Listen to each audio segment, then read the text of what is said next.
Na aula de hoje, nós veremos como trabalhar e configurar número de casas decimais no métrica topo. Saber e entender a importância dessa modificação é essencial para que o trabalho ele não gere nenhum tipo de resultado diferente ou distinto. Justamente porque o número de casas decimais ele pode influenciar no valor final do seu resultado. 2 casas decimais ou 3 casas decimais, dependendo do arredondamento, pode gerar algum tipo de diferença entre 2 ou mais peças técnicas. Então o que é importante é nós entendermos aonde nós fazemos esse ajuste no métrica topo e depois entender que existem algumas ferramentas, como por exemplo, quem trabalha com georreferenciamento rural, onde se adota a Lei 10.267, que ele já tem um padrão de casas decimais. Então a gente tem um recurso onde a gente consegue de forma geral definir o número de casas decimais para o projeto e existem ferramentas em que você consegue configurar o número de casas decimais que será aplicado para aquele cálculo e, consequentemente, para aquele resultado. De primeira, vamos entrar em Ajustes, ainda na nossa aba Início, Desenho. Nessa janela, a gente já pode buscar por casas decimais.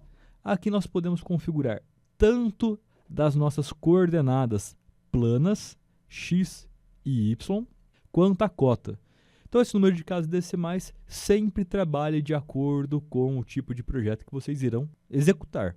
A precisão de casas decimais necessários para esse tipo de projeto e, muitas vezes, se não tiver uma norma técnica que regule essa característica, converse no cartório caso seja necessário fazer a averbação de algum documento, pensando mais em área rural e área urbana, não em um projeto especificamente de edificação. Se você tem esse tipo de cenário, muitas vezes o cartorário, o registrador, o tabelião, ele vai conseguir te orientar. Olha, eu preciso que as peças técnicas entregues tenham X casas decimais.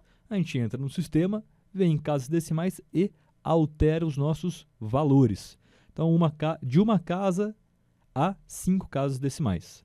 Isso vale para qualquer um dos nossos itens, tanto coordenadas quanto atributos de ponto, que é onde a gente trabalha com as coordenadas de seus respectivos dados. Os valores de área também podem ser definidos.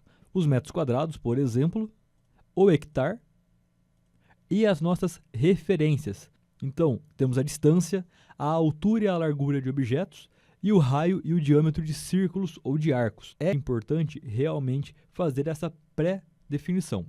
Uma vez que você cria a sua configuração e já aplique ela, ele será levado para os demais projetos. Então, essa tela do ajuste consegue preservar essa característica. Um outro ponto importante é essa área personalizada. Então, a gente consegue definir o nome da nossa área, e a gente sabe que aqui no Brasil existem diversas formas de se fazer a representação.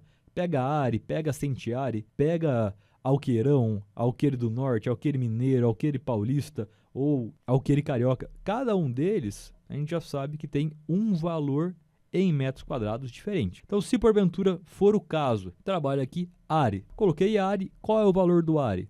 Venho e edito. 100 metros quadrados. Então, um Are vale 100 metros quadrados. Quantas casas decimais eu quero aplicar sobre essa minha área? 4 casas? Apliquei o OK.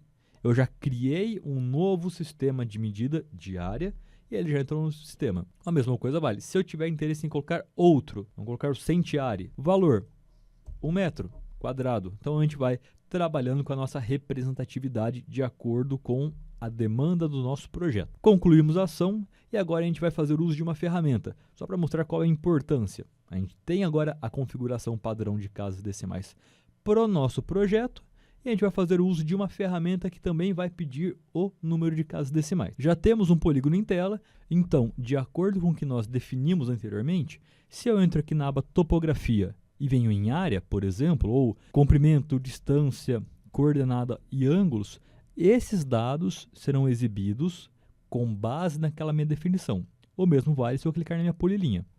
3 casas decimais por perímetro, 4 casas decimais para Centiare, que é a nossa nova unidade de medida, hectare e área. Se eu venho aqui em distância, por exemplo, seleciono o meu primeiro ponto e parto para o meu segundo, esse valor, distância, está definido de acordo com o que nós colocamos lá na aba Início. Agora, se porventura nós viermos na ferramenta roteiro ou memorial, que são ferramentas que também pedem o número de casas decimais, a conversa ela muda um pouquinho de sentido. Porque se eu defino as minhas casas decimais nesse momento como, por exemplo, 6 casas, o que acontece? O cálculo que será apresentado terá 6 casas utilizadas. Então, aqui a gente teria um cálculo com 6 casas decimais. Porém, o meu resultado ele pode ter um número diferente de casas decimais. Se eu venho aqui na aba Aparência, nós temos as definições tanto para a distância, calculei com 6, posso exibir com 5 casas. A mesma coisa vale para as coordenadas, para latitude e longitude quando existir, e o fator K quando você tiver uma coordenada do tipo UTM. Então, o que a gente percebe? Que independentemente do que nós definimos anteriormente, lá na aba Início, Ajuste e Desenho, aqui a gente consegue configurar de uma forma diferente.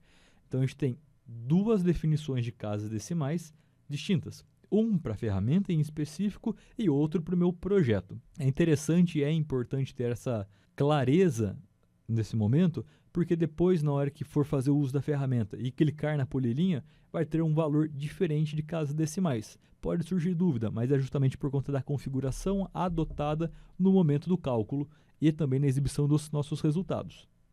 Definimos aqui como 4 casas decimais e ele nos trouxe exatamente desta forma. Muito obrigado e até a próxima aula.